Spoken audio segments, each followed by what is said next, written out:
The boat. Scene. A cell in a monastery on a small island in the Adriatic, nay. Arth Greek coast. Time. Summer of 1942.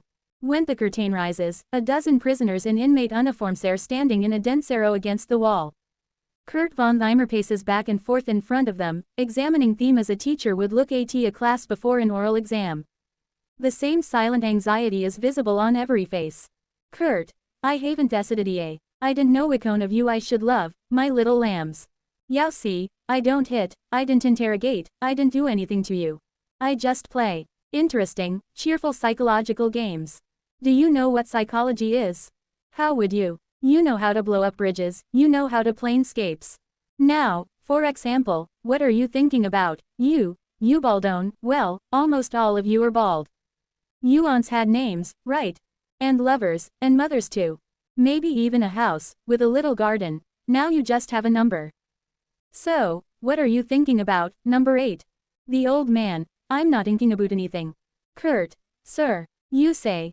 I'm not thinking about anything, sir. No answering. Good. You still won't drive me out of my patience. I don't hit. I'm not Sergeant Heinrich, I'd optimistic. Step forward. The old man steps forward. And, let's see, and you. The young man, number 17, terrified, steps out of the line. Yes, sir. Kurt. Today, you two will play, and we will all enjoy watching you. A very nice and clever game. Number 17, go to the window. The young man. Sir. The window, the window. Kurt. I see, you're a smart boy. Approaching the window is prohibited under penalty of death. But now I'm telling you, go to the window. And tell us loudly what you see. The young man climbing the steps to the window, but facing the officer the whole time. Sir, I see the sea. Screams, I see the sea. The sea is blue, the sea. I see the sea and palm trees and, oh, my God. Kurt. Continue. The young man. The sea, the green grass, the shore, the sea. Kurt. I've heard that already. What else? The young man. Nothing, sir. The sea, and of course the sky is blue too, and there's a cloud. A small white sheep cloud. Kurt. Old man, you go too. What do you see? The old man walking decisively to the window. I see a boat. Kurt. Sir, before I lose my patience. The young man. Yes, fierce also a boat, sir. Kurt. Well, this boat will be the game today. One of you two, I haven't decided yet which one, will go down to the boat. In civilian clothes. As if you're a human. You'll put a pitcher of water and a loaf of bread in the boat. And until 6 in the evening, you can do whatever you want.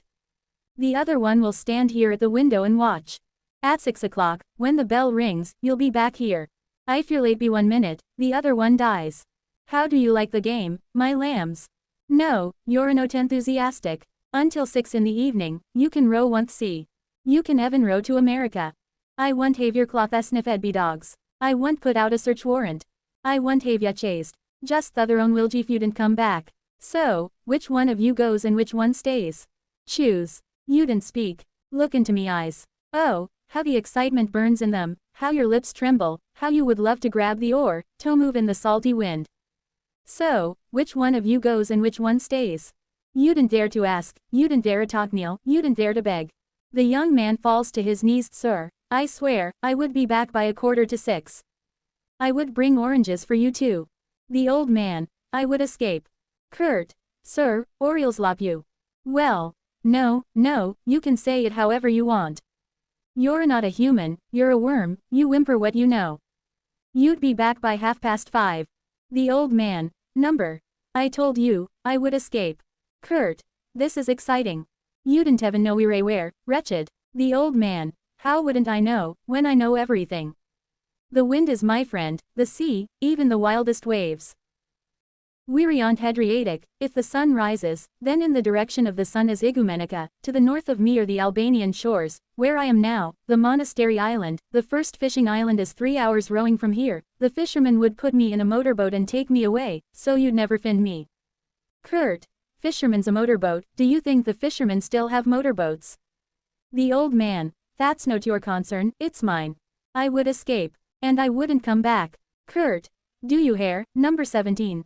He wouldn't come back. He doesn't care if you'd instead of him. The old man. I would escape.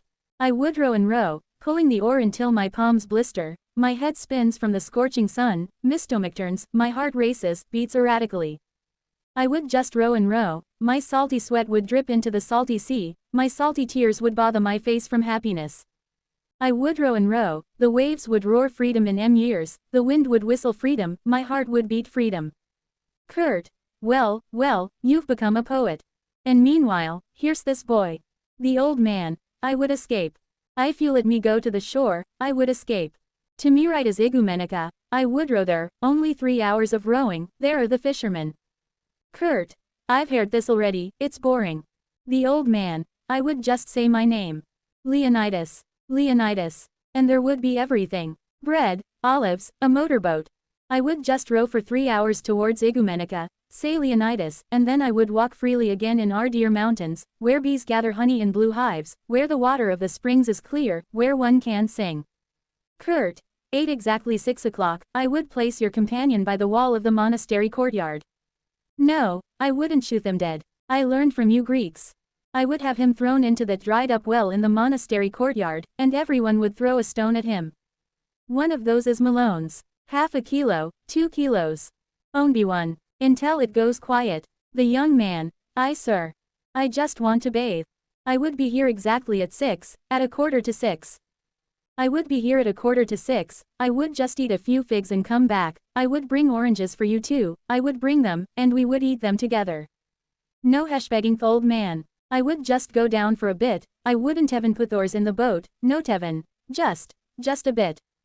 Kurt, well, number 8, which of you should go? The old man, I would escape. I wouldn't know God or man, I would just want freedom. I wouldn't come back, in the cities there are colorful clothes in the shops, chairs and tables in front of small cafes, people drink hot, sweet coffee and smoke an nargileh, and in the gardens of the Peloponnese they spread tarps and on them the raisins dry. I would run, I wouldn't come back to the prison, I wouldn't. I would escape. Kurt, I'm Gladioer speaking clearly. It makes the choice easier. Sergeant Heinrich, he shouts out, give a number 17 civilian clothes. And a clear order. He's free until 6 in the evening. He can use the boat too. And you, number 8, today you get neither food nor drink. Stand by the window and say your death prayer. If number 8 is late be 1 minute, you'll be lying dead in the well be 6:30. The young man, I swear, by 5:45. Thank you, Kurt, and if I decide otherwise, perhaps I decide on you instead. The young man falling to his knees again, sir, I swear, by 5:45. The old man, I would escape. Darkness. The bell strikes once, then twice. Soon it strikes 3 times. Then it strikes 4 and 5 o'clock. The scene lights up. The old man stands by the window. Kurt stands in front of him. Kurt, it's 5 o'clock. Are you scared? The old man measuring him up, says nothing. Kurt, good. You didn't speak yet. You didn't beg yet. You still think you have an hour.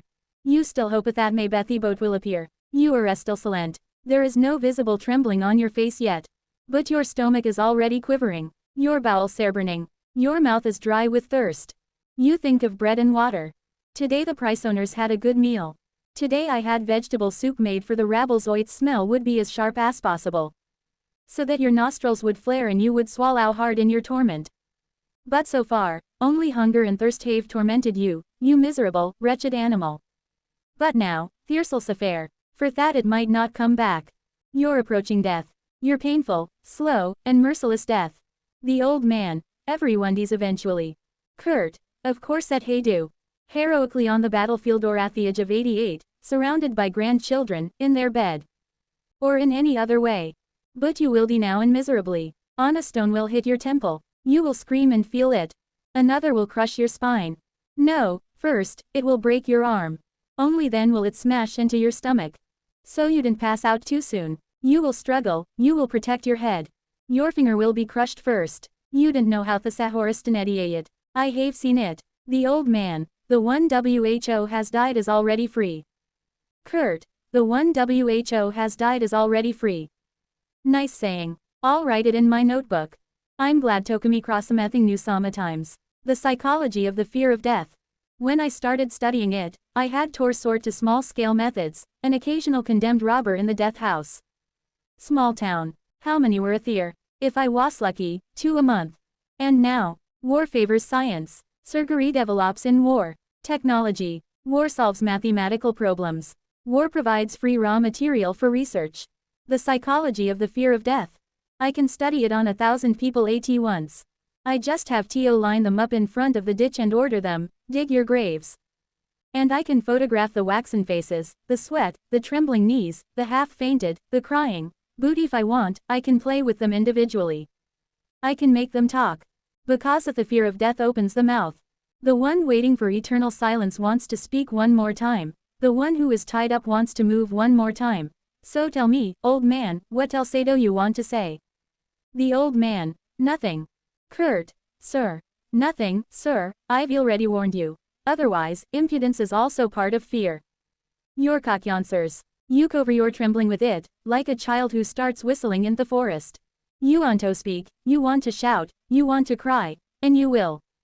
I can read from this notebook in advance what you will say. Unless you end up like that miserable Italian at Taranto. He deserted from the front, wanted to escape the battle. Do you like the chestnut tree? I asked him. I do, signore, he replied. Well, the end you will hang on a chestnut tree. Do you want to say anything else, wretch? Heinrich the sergeant asked him, because he liked to hear the condemned cry and beg in front of him, and try to kiss his hand and boot. Well, say something. But the Italian just bulged his eyes, gaped, stretched his neck, and said nothing. The pathologist found that he had been rendered mute by fear. Ere mute already. The old man. I am not mute. Kurt. Sir. I am not mute, sir. But it seems you are slow to understand. I can teach you manners. And now, why would I? Isn't that right? Once, I had a musician executed. Or was he a poet? Who knows? Some half-wit. He didn't understand that he was going to die. He didn't believe it. My men grabbed him on both sides. Just as he will escort you to Thule. They said, come on, let's go. And he just stared. He said, impossible, impossible. Impossible that I will never see the stars again. Next year cherries will ripen on the tree. How is it possible that I will not eat cherries anymore? I like that poet. I will write this separately in my study. Tubal tolls. Kurt. It is 5:30. It is getting dark. Once, I had a teacher executed. He sang some ambiguous song in school. He babbled about some oppressors. Actually, I would have pardoned him. I was already bored with executions that day. I said, do you want to be free? Yes. Then tomorrow morning you will stand in front of the children in school, apologize to the offended Reich, and kneel and kiss the Führer's picture. And you will have the children kiss it too. And you are free. The matter is settled. He said, yes, sir. Of course, sir. I will do it, sir. And by morning he had gone mad. He was shouting. He was yelling, freedom. There is no freedom. Everyone is held captive by something. The Bedouin is held captive by the desert. He walks in the endless desert, and cannot get out of it. The Bedouin is also a prisoner. The sailor is also a prisoner on the sea. Distance is also a prison. Everything is a prison. The sick are held captive by fever. The wretched by hunger. The earthly being is not freed by gravity. Freedom is an invention. There is nothing but death and fences, fences, fences. When the noose was around his neck, he was still shouting about fences. Looks at this watch. 10 minutes to 6. Your friend deceived Yowl. He swore that, sir, I will be here by 5:30. I just want to go down to the harbor, sir, I just want to eat an orange, just once dip myself in the sea. That's what he said. And where is he? You cling to the window, I can see from here how the veins are dancing in your temple. The sweat is running down your neck from the fear of death. And do you know what your friend is doing? No, Dentop. He is no trowing frantically homeward. He has long forgotten the time, long forgotten his promise, the hour, you. Do you know what he is doing? Eating pilaf in a tavern. A beautiful girl is paying for it, with whom he will frolic in bed at night. He will drink wine, resinous, tart wine, and will drop grapes into the wine when you will be screaming for mercy. He deceived you, he deceived you. So curse him, Greek. You still have a time to curse your companion who abandoned you, curse the others too, because they will be the ones to throw the stones at you, not me. Look at these 18 heroes. None of them will share death with you, none will say that he'd rather stand beside him in the well, but I won't throw the stone at them, none. Just look at Asia. What do you see? The approaching darkness, clouds, but you didn't see the boat. It's no use hoping. Your time is up. Fear, death is approaching. Here, on this spot, he promised to come back. He didn't promise me, but you. He escaped at the cost of your death. Curse him, Greek, you still have a minute to curse. The old man, I am happy that he understood the command. Kurt, are you arriving? Do you hear the bell? It's 6 o'clock. Do you hear how it tolls? Aren't you horrified? It's your death knell. The old man, I hear the bell. It proclaims a celebration. One of us has been saved. The bell tolls louder.